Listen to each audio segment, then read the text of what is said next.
Oke, baik Pak Tarigan. Dari asosiasi apa yang juga langkah yang telah dilakukan begitu ya untuk bisa dilihat di lapangan mengurangi dari adanya kendaraan odol, Pak Tarigan? Apakah sudah ada langkah yang juga secara nyata dilakukan oleh asosiasi? Asosiasi ini kita lihat anggotanya sangat terbatas. Kalau kita buka slide siapa sebetulnya pengusaha angkutan barang itu.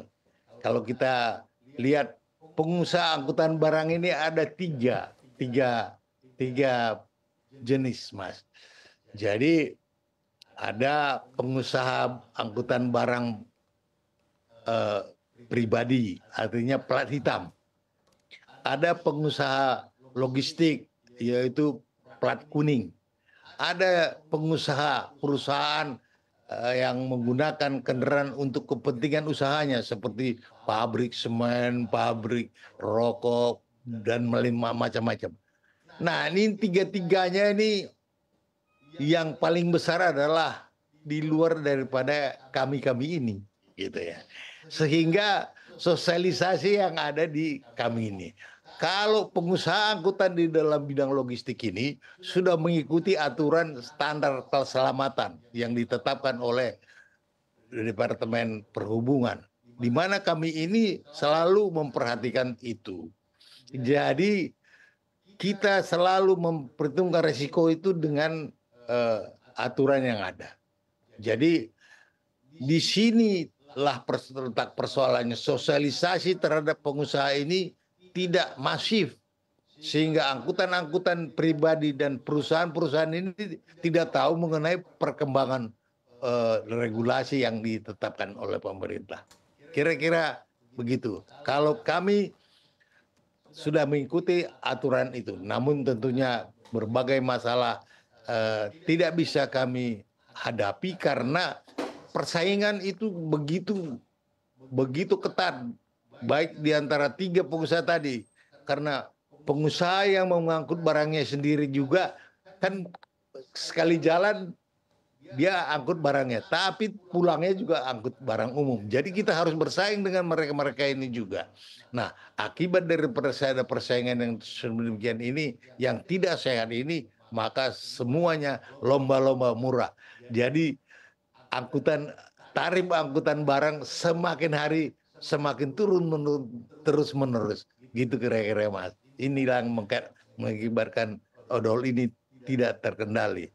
Kalau kita lihat itu mulai zamannya Pak Sidomo dulu hingga sekarang tidak terselesaikan.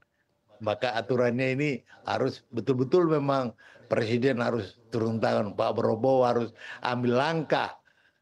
Nah, ini saya kira, Mas. Oke, baik. Kita kembali ke pernyataan begitu ya, Pak Tarigan, dalam hal ini tentunya dengan keberadaan angkutan odol dapat menghambat target Presiden ekonominya di angka 8% di kemudian hari. Lalu apakah memang Anda tentunya sepakat dengan kalimat ini, Pak Tarigan? Kalimat itu masih perlu dipertanyakan, Mas. Justru bisa sebaliknya gitu ya. Karena daya angkut diturunkan, harga naik, pertumbuhan bisa nggak apa-apa. Ini masih debatable, Mas. Tetapi kalau kita bicara keselamatan, itu pasti bahwa dengan muatan yang tidak sesuai dengan kapasitas teknis jalan dan teknis kendaraan ini akan membahayakan keselamatan. Itu kami sangat setuju. Tetapi kalau untuk 8% dan 5% dinaikkan menjadi 8% bisa tidak, tetapi karena odol ini, itu saya tidak percaya, Mas. Karena pembangunan yang di Indonesia sekarang semuanya diangkut dengan kendaraan odol. Coba lihat kita di dalam proyek pembangunan tol. Setelah tol jadi, pada saat pembangunan semuanya tol overload. Setelah jadi baru kami ditindas. Nah, ini namanya nggak fair. Jadi perlu kajian yang lebih dalam kalau mengenai angka-angka yang ini tadi yang dikhawatirkan. Menurut saya, Mas, gitu. Oke, baik. Dengan muatan yang cukup banyak begitu ya, yang diharapkan dapat bisa menampung muatan yang lebih banyak, sebetulnya apa yang Anda butuhkan atau pelaku usaha butuhkan, ke arah mana yang ingin dicapai, Pak Tarigan? Eee, sebetulnya begini, Mas, kita itu perlu perlu, eee, mengadopsi perkembangan teknologi saat ini. Karena dengan teknologi yang diadopsi, aturannya di negara kita ini daya angkut juga bisa menaik. Jadi kami sebetulnya dalam menerapkan program Roda ini sudah mengikuti 10 tahun dengan perhubungan, tetapi perhubungan tidak dapat menaikkan daya angkut ini. Jadi kami kalau usulnya sekarang ke DPR itu naik menjadi 13 ton sehingga naik 30%.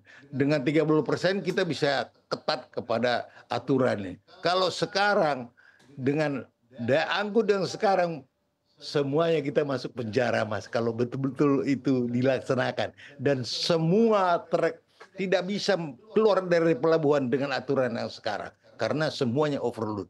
Itu kira-kira, Mas. Jadi ini memang perlu penanganan secara menyeluruh.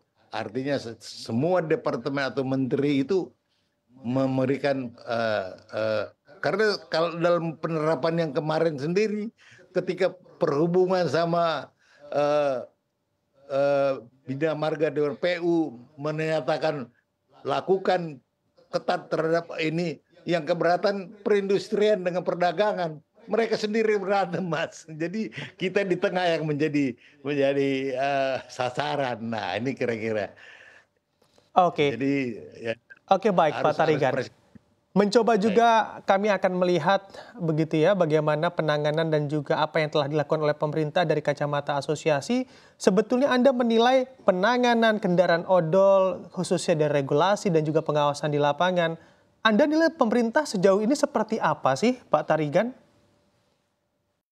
Eee, tentunya tentang pengawasan aturan ini, di sini ada 2 instansi, Mas. Ada perhubungan, ada pihak kepolisian. Mereka ini, eee, mempunyai wewenang yang, eee, sama, tetapi dengan area berbeda. Ini membuat semakin tidak dapat tegasnya, eee, pelaksanaan ataupun penindakan terhadap, odol ini.